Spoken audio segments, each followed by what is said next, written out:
say nothing about many police departments in Texas who declare that they are not going to enforce such laws because they are not trained to do it, and they don't understand the law and they don't know what to do about it.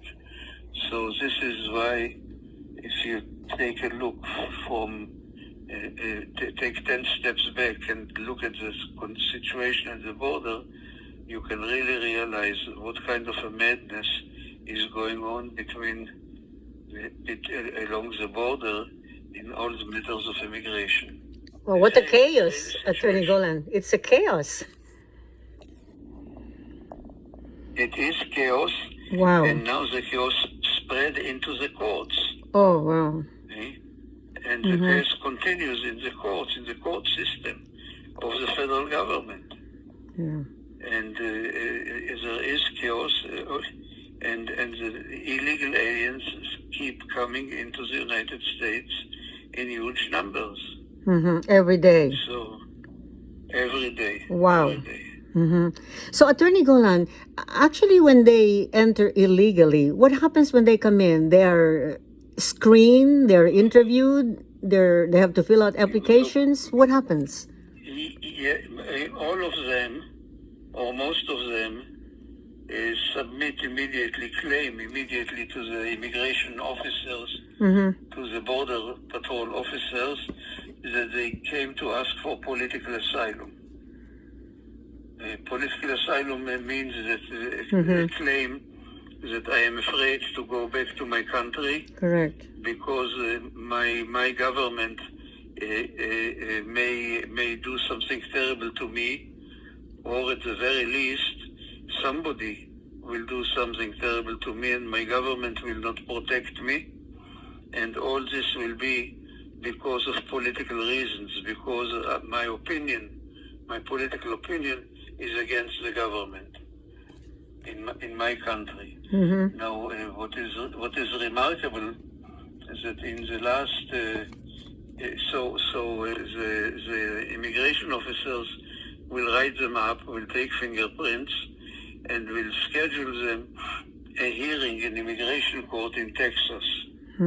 Of course, the immigration court in Texas is not able to handle 200,000 additional cases every month. Wow.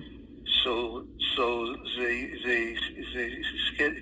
they give them a notice that they are supposed to be in federal court, in the immigration court, for a deportation hearing or for an asylum hearing at a certain date, and the date will be sent to them later.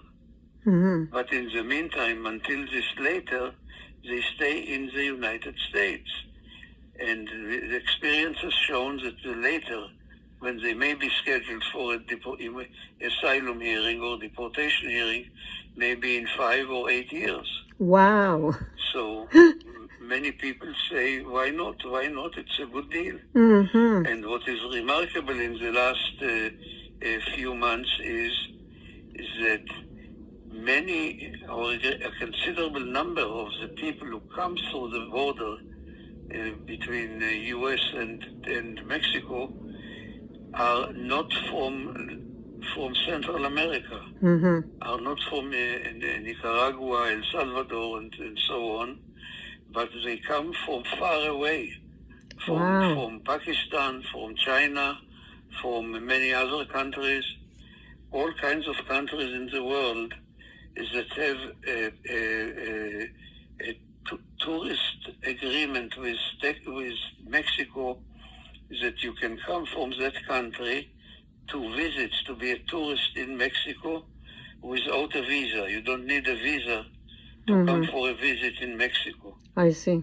From those countries. So those people all fly to Mexico, and what they do is immediately from the airport take a trip to the border with the U.S. and walk in or swim in or climb in. Wow. One way or another. So this really became a flood, and as I mentioned in the beginning, it's a madness. Yes. So, Attorney Golan, does that mean that there is no pre-screening? In other words, they're screened, but everybody gets this particular notice that will be sent to them. They're set free. They enter the country and given housing, and they wait for 5 or 8 years. Wait.